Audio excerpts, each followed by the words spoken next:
Internet! It's me, Bong, here with 4 more fantabulous characters from our brief time with Battleborn. Let's get into it. I took one look at this handsome fellow and knew he was the Battleborn for me. His albeit unhealthy looking proportions certainly caught my eye as he stood wielding his mighty chain gun.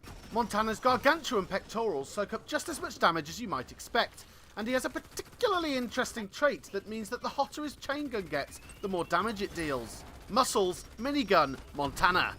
Lumberjack Dash! That is the name of Montana's first skill. Even though Montana might look sluggish, don't be fooled. He'll come at you like a northern bullet. Lumberjack Dash, as the name suggests, makes Montana dive forward at you like some kind of terrestrial steroid-fueled Michael Phelps. Upon smashing into a foe, he deals plentiful damage and knocks them backwards, leaving them stunned like a vole in the high beams. Next up then, Hailstorm. This ability makes all the tiny little balls of pain coming out of Montana's barrel slow down enemies. This also gives him a tasty little armor buff. Ice. Nice. Not always. The final and ultimate skill for Montana is Mansformation. While sounding like an energy drink that might give the guzzler gratuitous amounts of energy. This ability causes Montana to unleash a stomp so powerful that it knocks enemies around him into the air like hot floppy bread.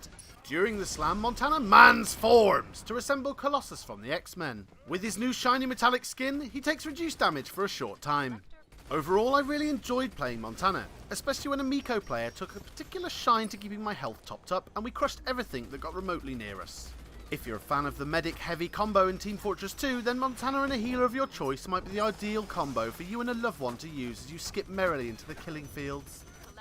The second Battleborn up for show is Phoebe Elizabeth Ordelia Hemsworth IV, as she is known to her friends, but you can call her Phoebe. She uses technology to stab the shit out of things with 5 telekinetic floating swords. Oh, and she can bloody teleport.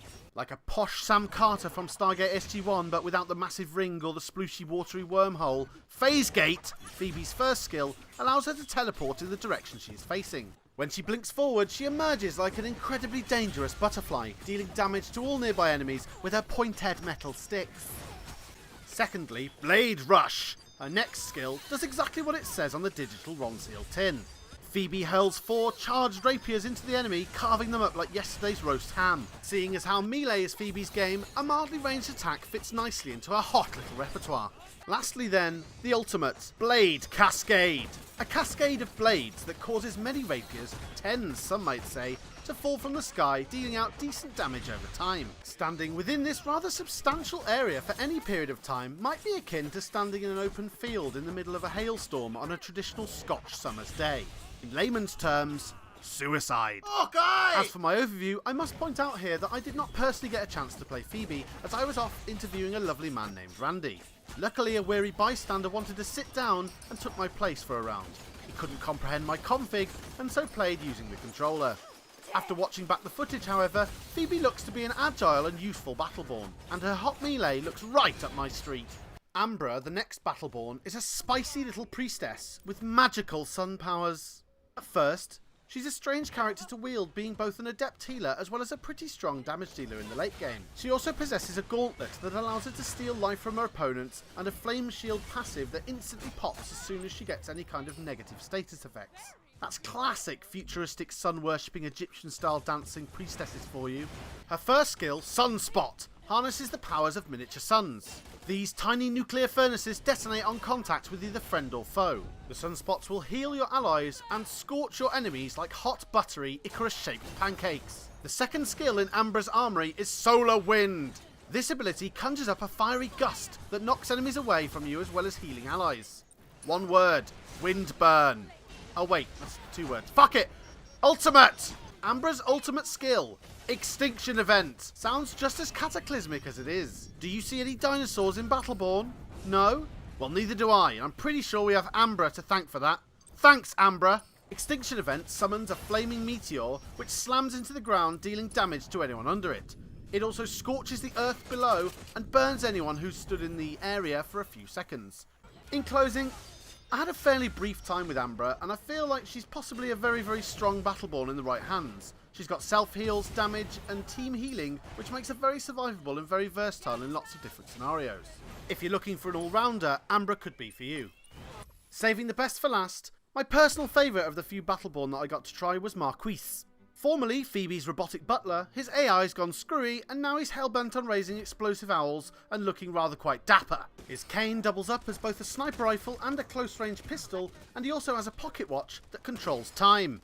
His passive also means that the third shot successfully struck on the same target does an extra 50% bonus damage. Oh, suit you, sir. His first skill, Temporal Distortion, uses the aforementioned pocket watch to slap down a timey-wimey wibbly-wobbly time bubble, which slows all enemies within. This makes them sitting ducks for nicely placed headshots, like fish in a bubble. As if controlling time and shooting a cane/collapsible sniper rifle/pistol wasn't enough, Marquice can pluck mechanical owls from his hat using his second skill. Predatory Strike! These adorable winged creatures reveal enemies on the minimap, and should an enemy stray too close, commit an honourable seppuku and kamikaze into certain death, dealing a splendid amount of damage. Finally then, Marquice's ultimate skill, Bindle Blast. This ultimate fires a single charged shot from his rifle, which deals a rather high amount of damage. It deals more damage the longer the shot is in flight, so for all the snipers out there, this skill could be particularly devastating. Sadly, in the round where I played as Marquice, we won it so handedly that I actually didn't get a chance to use my ultimate. I was, however, able to obtain this footage of it being used. Here we go. Golly! Overall, I felt most comfortable using Marquice. His rifle did high damage, was pretty fast firing, and his other abilities felt quick to use and complemented the kind of encounters I was finding myself in. I think hit registration wise, I was probably more successful with Montana, spraying and praying. But for a keen-eyed FPS enthusiast, I think you'd be able to dish out a hot amount of damage with Marquice. And that's all for my character overview. If you've stumbled upon my video and haven't seen Tommy's, go and check it out, yeah, because there are 4 more heroes which I haven't covered. Until next time, eggs, stay beautiful and good noon.